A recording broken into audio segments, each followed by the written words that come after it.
तर मास्टरबेशन हा टॉपिक सध्याच्या काळामध्ये इतका फेवरेट टॉपिक झाला आहे, म्हणजे की ॲक्च्युअली निसर्गानं काय केलं आहे ना, आपल्याला एक गिफ्ट दिलं आहे की तुम्ही मगाशी आपण प्युबर्टीबद्दल बोललो. जसं पुरुषांमध्ये 15व्या वर्षी प्युबर्टी कंप्लीट होते आणि बायकांमध्ये 14व्या वर्षी.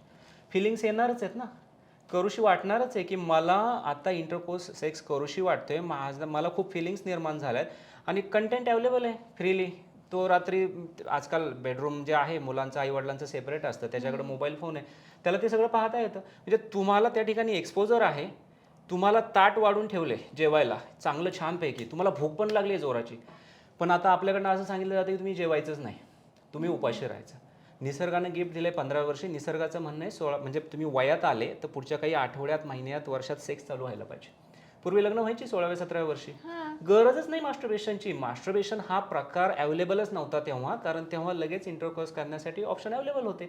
इव्हन फॉरेन कंट्रीजमध्ये किंवा म्हणजे जिथं काही लिमिटेशन नाही आहेत त्या कंट्रीजमध्ये सुद्धा बिफोर मॅरेज वगैरे सेक्स कॅज्युअल आहे खूप. तो घरात म्हणजे बाहेरून करून येतो, घरी सांगतो, घरच्यांना काही प्रॉब्लेम नाही आहे. आपल्याकडे जर घरी सांगितलं घरातून बाहेर काढतील, म्हणजे ही फॅक्ट आहे ना. मग मुलांना ऑप्शन काय राहतो? नदीला आलेला पूर आहे, अडवू नाही शकत आहे, चॅनलाइज करावं लागतं. That channelisation that is the masturbation.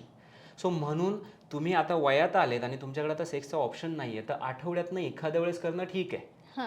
तर कंपल्सिव्ह मास्टरबेशन, आजकालची मुलं, माझ्याकडे असे पेशंट आहेत काही काही की ते खूप सारं मास्टरबेशन करतात. आता त्यांना मास्टरबेशन केल्याशिवाय झोपच लागत नाही आहे. That is the डोपॅमिन.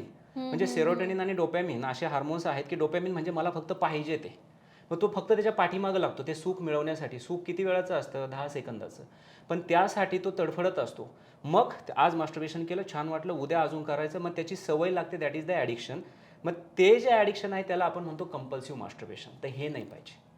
तुमच्याकडे सेक्सचं ऑप्शन नाही आहे, तुम्ही वयात आलेला आहात आणि आता तुम्हाला कंट्रोल नाही होत आहे, तुम्ही बाहेर जाऊन कुणाबरोबर रेप रेप करण्यापेक्षा त्या ठिकाणी स्वतःला शांत करण्यासाठी आठवड्यातनं एकदा मास्टरबेशन करणं ठीक आहे ना, गरजेचं आहे.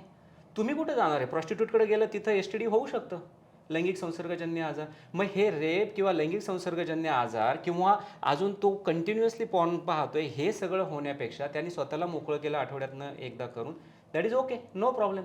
ॲक्च्युअली पेनिस वजायनासाठी बनवलेलं आहे. पेनिसमध्ये जो सॉफ्ट टिश्यू आहे, कॅव्हर्नस टिश्यू, आणि वजायना पण सॉफ्ट आहे.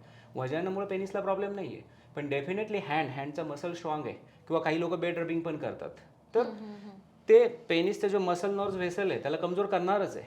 म्हणून मी ह्या गोष्टीवरती पुरुषांना, मुलांना नक्की सांगेल की बाबांनो, तुम्ही सेक्सचा ऑप्शन नाही आहे तुमच्याकडं, तुम्ही मास्टरबेशन करा, पण त्याला एक लिमिट ठेवा.